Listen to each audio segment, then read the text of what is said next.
A baby for Hodier. What we're discussing this evening is Agenda 2063, or what's better known as Africa Agenda 2063. And this is a agenda that was put together by the African Union in 2015. This document that you see here is a version that was released September 2015. And these are goals or projections of where the African Union would like to see the African continent as of the time that it was written over the next 50 years. So this is commemorating the 2063 would be 100 years since the formation of the OAU, or the Organization of African Unity. And the goal, or the goals that are laid out in this agenda, you can find on the African Union's website, which we're going to take a look at. I was recently reminded of this agenda when I was listening to a speech that the great PLO Lumumba gave in Rwanda back in May of this year, earlier this year. And in that speech, he talked about how African people on the continent, many are unaware of Africa Agenda 2063. And he sort of laid out, what he called the new scramble for Africa. I want to play a little bit of the speech that he gave and give some commentary on it. And also, I want to offer suggestions from an African in the diaspora. So those of you that may not know, myself and Baba Makaro here, we are Africans that reside currently in the United States, who were born in the United States, but we're still Africans. And we want to see a liberated, completely liberated, sovereign, and powerful African continent. So the opinions that we offer are us giving our humble addition to what we think can help improve this agenda. But I want to start with playing some of PLO Lumumba's speech that he gave called There is a New Scramble for Africa. You can find this on YouTube. It's gotten a lot of views. It's almost at 1 million views now if you haven't seen it. It's about 26 minutes long. I'm not going to play the whole thing. I'm just going to play some of it here. And remind us that interference in Africa started with slavery. When slavery had lost its value, it graduated into colonization. And that is the context in which Berlin must be seen, when the European powers sat in Berlin and divided the continent of Africa into spheres of influence. When colonization had lost its luster through a combination of certain realities and agitation from the continent, we regained our independence. But as John Henry Clark, that great African-American, said, we regained independence by mimicking European governance systems. So here, Professor Lumumba is saying that the first imposition on Africa, on the African continent, was started with slavery. The question that I have is, if we're going to go forward as an African people and produce a great African continent, then I think the first step in African Agenda 2063 should be helping to right the wrong of the Maafa. And there should be goals that should be set forth that should include Africans in the diaspora and things that will help to not just create dialogue between Africans in the diaspora and Africans on the continent, but to create a living relationship that is beneficial to Africans around the world.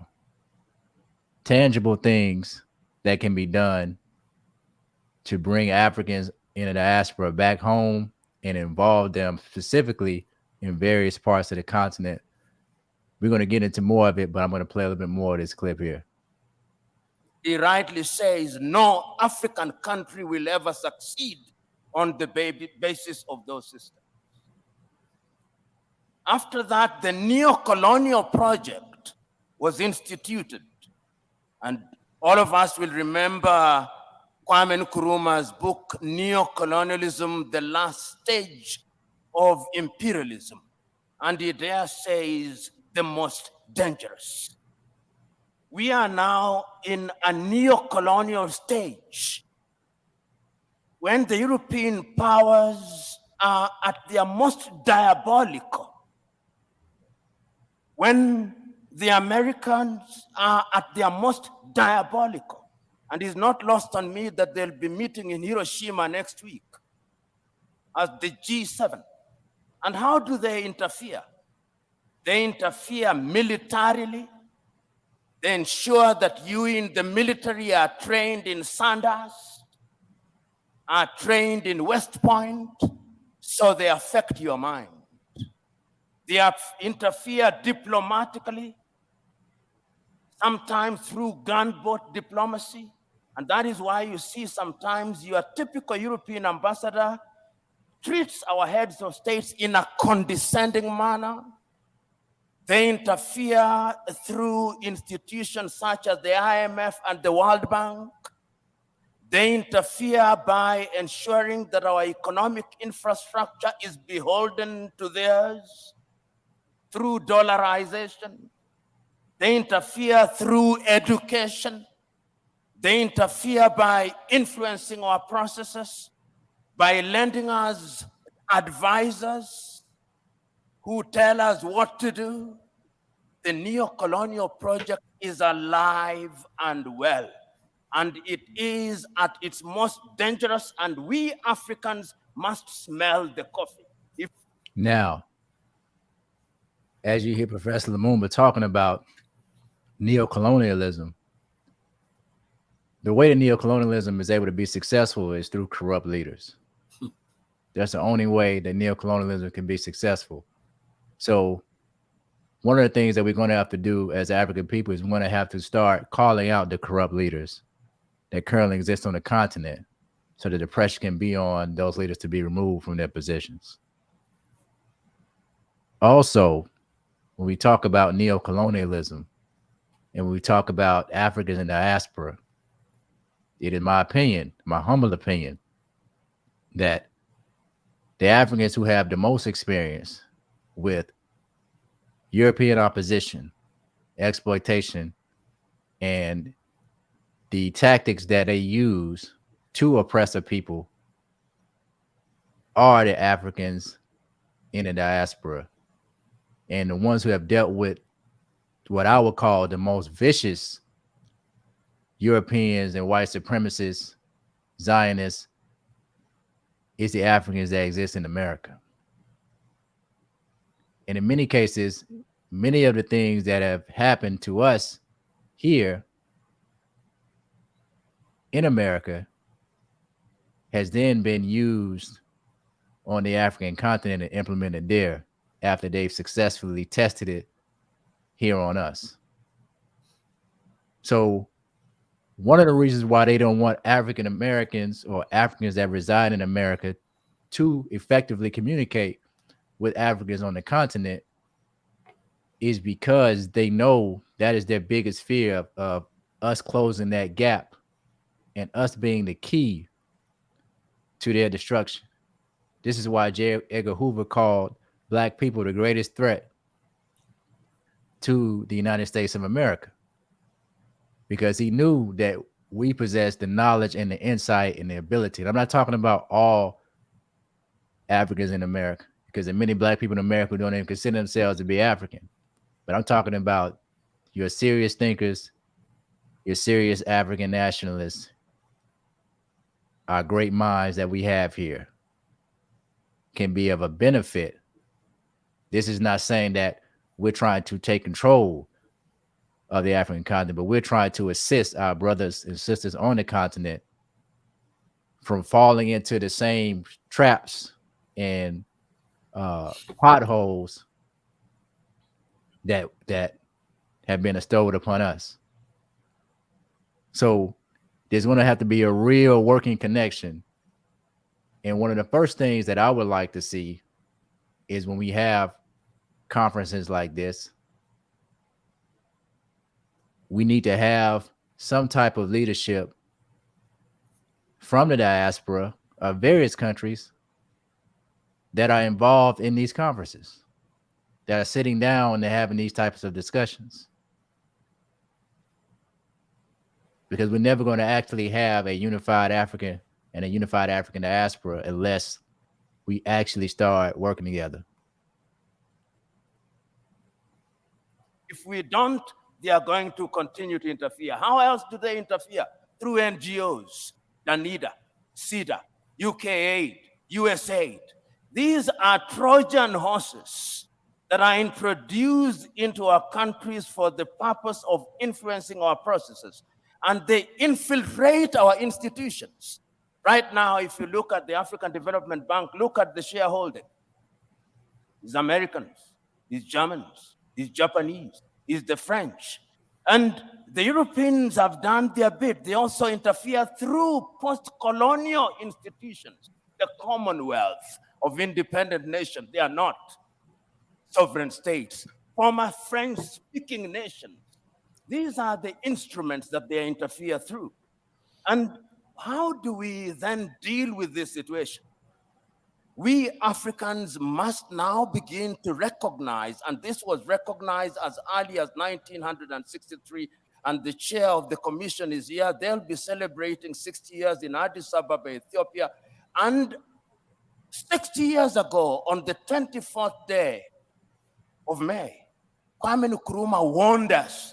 He said, if we are not united, they are going to interfere with us militarily.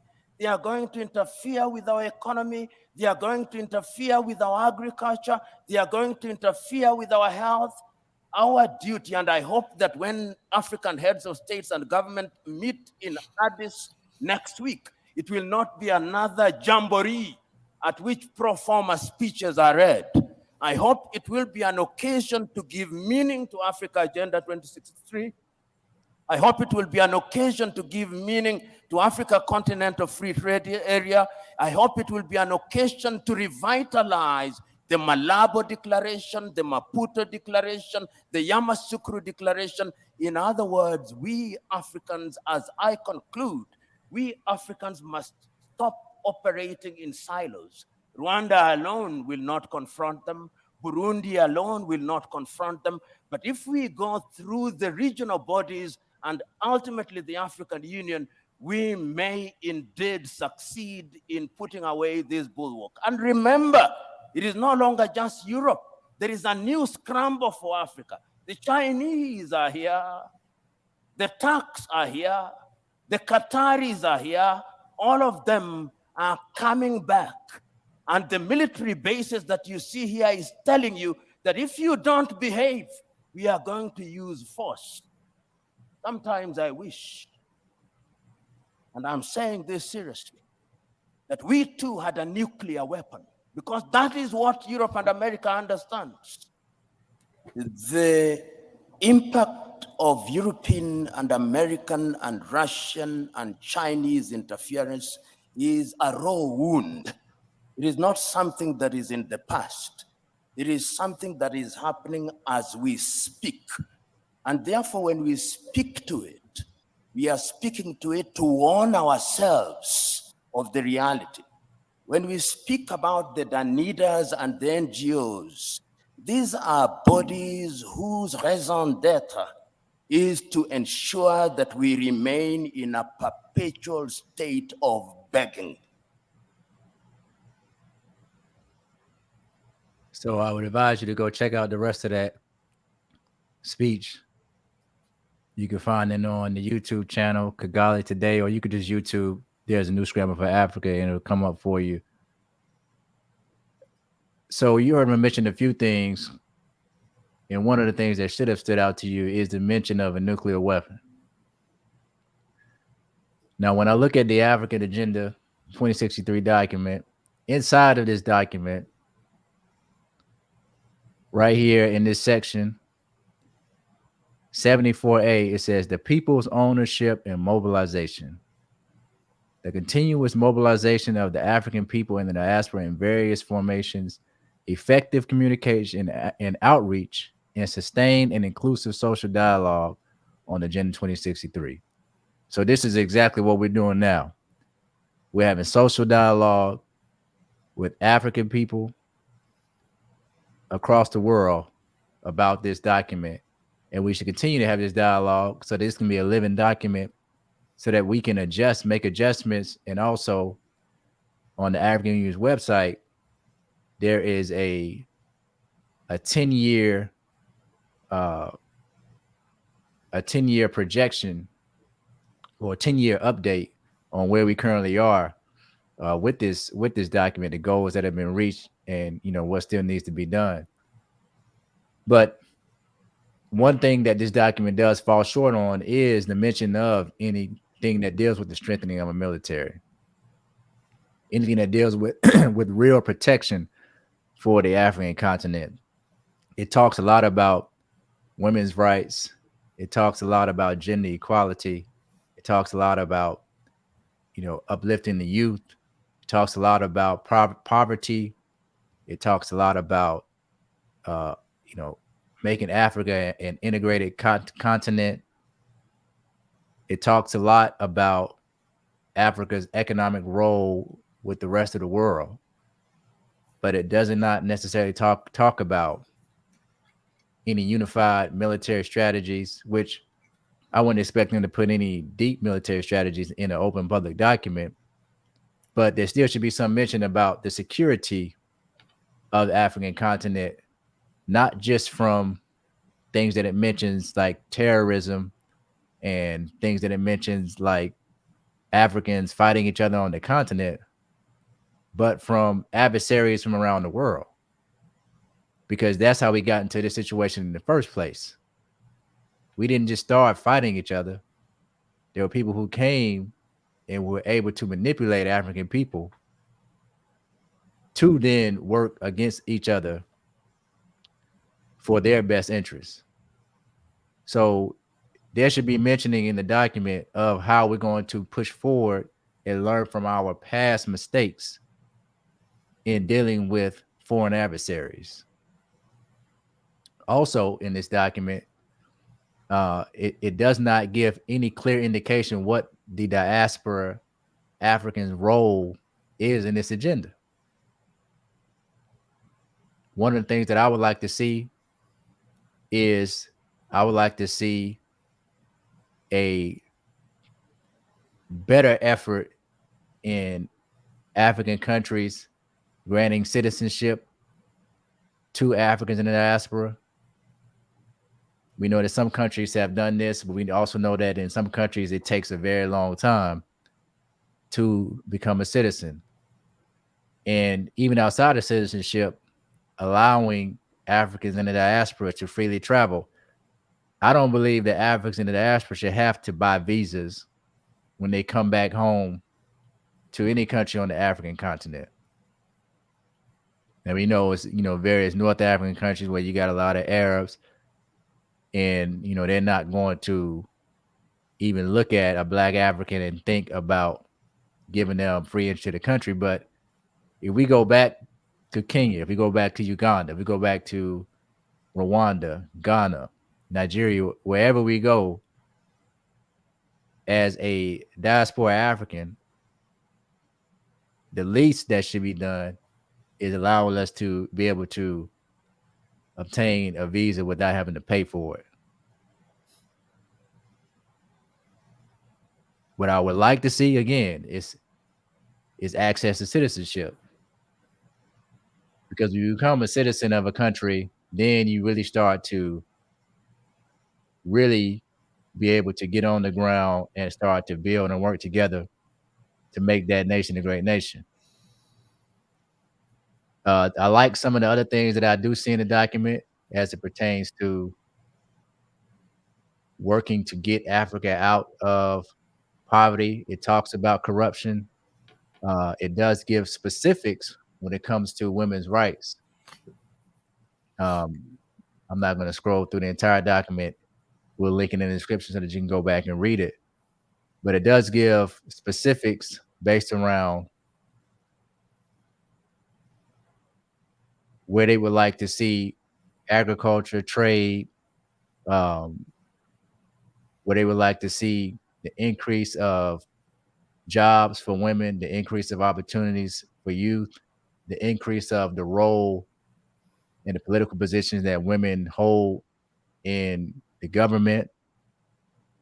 I believe the document says that they would like to see at least 50% of the political positions held by women. And as we know, historically, Africa has always been the front runner in lifting up the African woman. So Africa should be the model to the rest of the world on the working balance in the relationship between men and women working together. Of course, we don't want this to lean towards any type of feminism or any type of denigration of the man, because the document really lacks anything in that aspect of referring to men. It talks about male youth, but it really doesn't talk about men in general.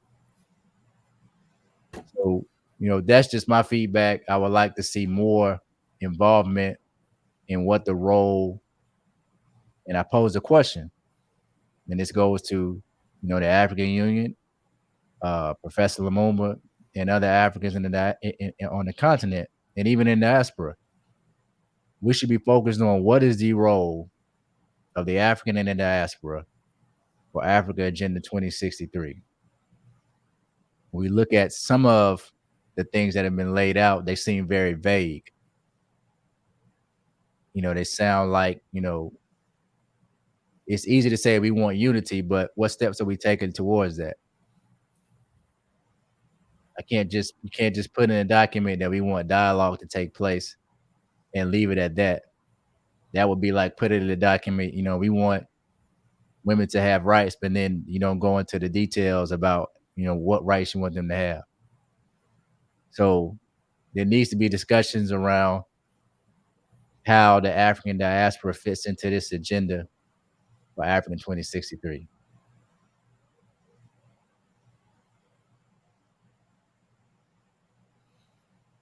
Yeah, one of the things that I haven't read the document, so I don't know how it deals with this. But I think beginning in 2003, the African Union started recognizing a sixth division of the African continent and African people. At that time, it was divided into the North, South, East, West, and Central. And each one of these were a division, within the African Union. And they added the sixth division, which is the Diaspora division. So I would think that in the process of developing, this document, that because the sixth division, the directorate for the sixth division, is actually headquartered at the African Union in Addis Ababa. So why wouldn't the Diaspora division be part of this 2063 plan? Like I said, I have not read it in detail, so I don't know, how they break that down. But I do know that, as a matter of fact, I was on a Zoom call last year, and the sister who's actually the director of the Diaspora division was on the call from Addis. So it's something that's real. It exists. It's there to help, help build unity. Obviously, there are, and to help develop the African continent. So, I don't know why it's not included specific requirements or objectives or goals that relate to the diaspora division, should be included in this 2063 document. One other thing about the 2063 document is the African Union initiated in 2020. We actually started in December 2019. The year of 2020 was the year of silencing the guns. And it certainly didn't achieve anywhere near the objectives that they hoped to achieve in terms of all the conflicts that are taking place on the African continent. So within the 2063 plan, they changed the silencing the guns from 2020 to 2030. And so I think this is one of the most important areas, if not the most important area right now that African people can work on, within the 6 divisions of the African Union and within various states, countries, the 55 countries that make up the African Union. Everyone should be involved in this process because it would do so much to enhance the economic development. I mean, here are Africans begging Europeans, people in Ukraine, etc., for grain and wheat, when silencing the guns of the Congo alone, could produce so much of in terms of agricultural development, so many products, so much food just out of the Congo alone. You wouldn't have to be in St. Petersburg or Kyiv begging Putin and Zelensky for grain. Now, this credit, Putin has decided to give between 25 and 50 tons of grain to 25, 50, I think, million tons of grain to 6 African countries,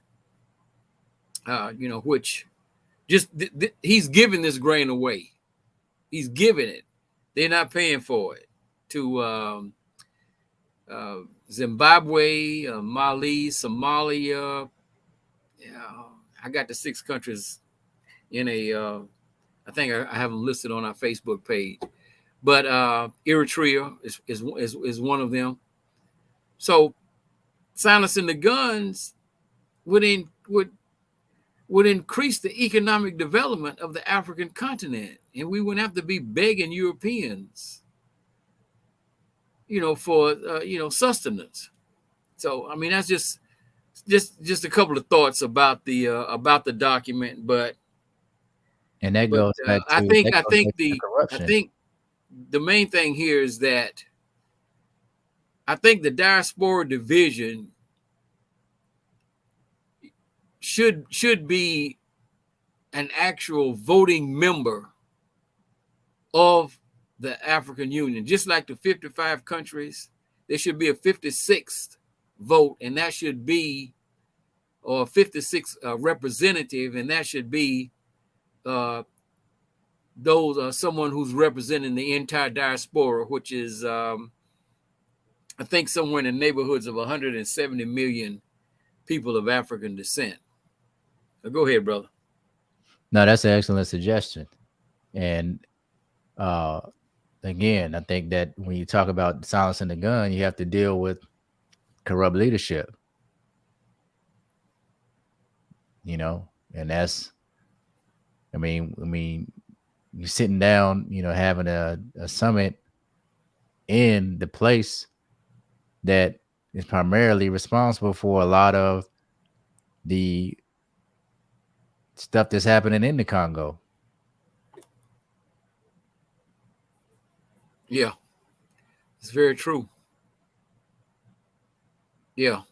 I mean, you got to be serious about what you're talking about. Otherwise, I mean, all this it sounds good, but it's not going to be achieved unless you really deal with the problems. They have this military summit in Kigali, Rwanda, every year. And PLO Lumumba is actually invited to be a speaker. And I remember it was a speech he gave. I can't remember the year now. I don't know. I can't remember if it was 2020, 2021. He was saying that Africa was on the dinner plate for the rest of the world. And they would show the military representatives who were in attendance, dressed in their military uniforms from various African countries. And some of them would literally be smirking or almost, laughing to themselves at things that Professor Lumumba was saying. So I don't know why they have this conference every year in Rwanda, but they do. And the number one place the guns need to be silenced is right across the border. Mm-hmm. And in fact, a lot of the people that are unleashing the guns are coming straight out of Rwanda, whether they want to admit it or not. So there's a lot of hypocrisy, brother. And a lot of times, people are in these countries and, they don't want to be completely blatantly honest and call out the leaders or the people who are, causing, certain problems, or certainly not doing anything to remediate the problems. Mm-hmm. So, this is one of the problems, I think, with this whole idea that that these 55 countries are, sustainable, as viable entities, rather than being states like Arizona or Kansas or New York or North Carolina. It's what they should be regarded as, rather than countries. This is where our people need to move to.